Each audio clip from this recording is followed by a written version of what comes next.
There are countless things floating around on the internet recommending things you should do in Italy or places you should not miss, given that this is the 21st century and taking a trip to Italy is no big deal. Whether you're a first-time visitor or simply curious, Italy is one of the most popular vacation destinations for many people around the world. Getting some basic introductory knowledge about what to do and how to act is helpful when visiting Italy. To avoid being an obnoxious tourist during your stay, here are some tips of what not to do in Italy. Don't eat pizza with your hands. Maintaining good table manners will benefit you tremendously during your trip to Italy. If you wish to avoid angry stares from passing locals, do not pick up your pizza slice and begin biting into it immediately. If you want to enjoy this Italian delicacy to the fullest extent, you should use a knife and fork. Visiting Venice for the holidays? Let go of what you need to do to make your trip hassle-free. Here are some things not to do in Venice, Italy. Pizza should never be shared with anyone, regardless of their relationship to you. Which is the next don't. Don't ask to share your pizza. It is never a good idea to ask an Italian to share his or her pizza. The pizza on a plate you receive when ordering pizza in Italy is only big enough for one person, despite how huge it appears. In addition, Italians dislike sharing their pizza. Note, when you're in Naples, don't order strange toppings for your pizza, such as pineapple or ketchup. That'll make them think you are crazy. Don't order Fettuccine Alfredo. Most Italian restaurants serve this dish, which consists of pasta, butter, and Parmesan cheese. Sour cream or roast chicken is also commonly served with it.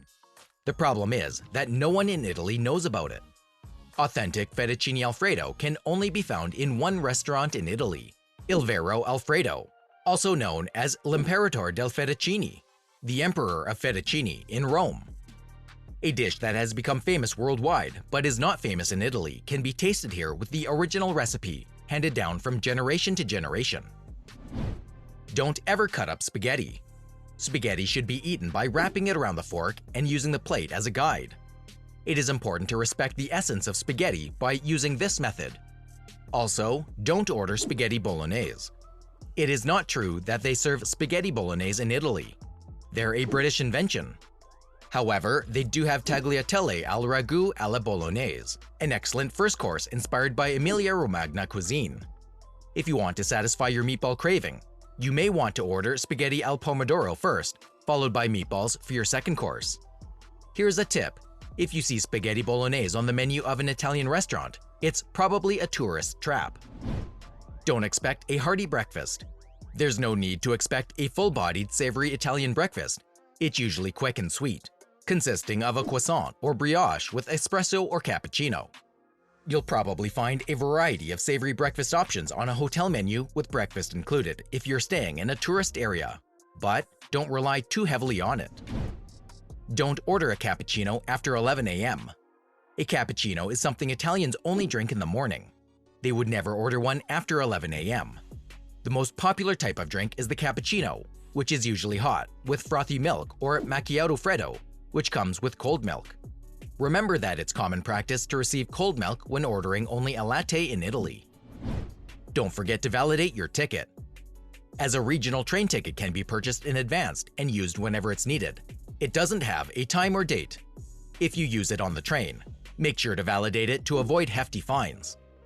Ticket machines are usually found on platforms where trains arrive. Simply insert your ticket, and they will validate your trip information along with the date and time. Don't forget to look both ways when crossing the street. You should be aware that Italian drivers don't always stop and wait for pedestrians who are crossing the street at a crosswalk, so make sure they will not hinder you before crossing. Making eye contact with the driver is the best way to get them to stop for you. Simple, but very important. Take a glance at the oncoming traffic as you cross the pedestrian walkway and let the driver know you're ready to cross by making eye contact or hand gestures.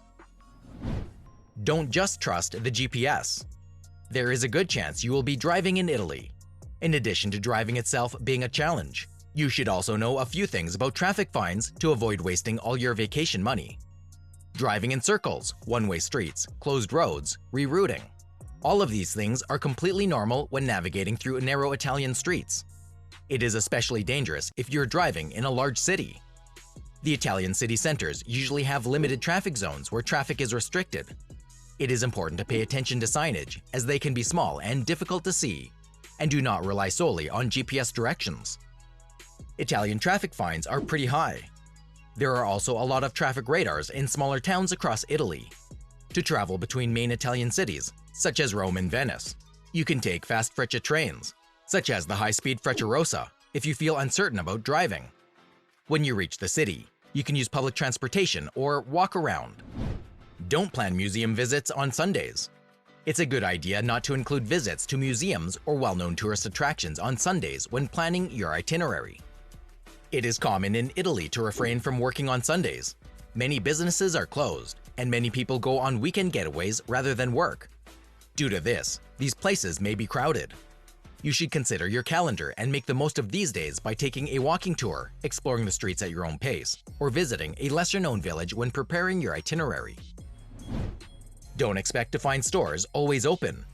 Many shops outside of city centers close between 1 and 4 p.m., even in tourist cities where large stores tend to keep regular hours.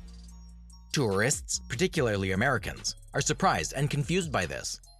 This is the time when Italians return home to have lunch with their families and unwind. This is what they call la dolce vita. Don't travel with a heavy suitcase. Make sure you do not bring heavy baggage unless you are staying in a luxury hotel and your baggage will be handled by someone else whilst you are away. The distance between your hotel and your destination will probably have to be walked a lot, and in some places like Venice, you might even have to cross a bridge or two to get there.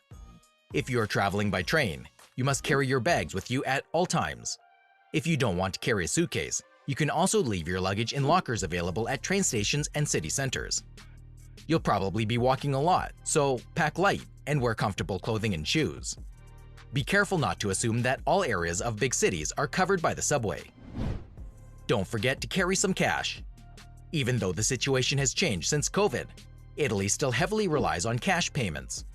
Credit cards aren't the only way to pay. Cash can sometimes be needed, so don't depend solely on them. It is not always the case that shops, restaurants, or taxis will accept credit cards. You can get your euros at exchange offices, ATMs, and bankomats if you wish to exchange your currency.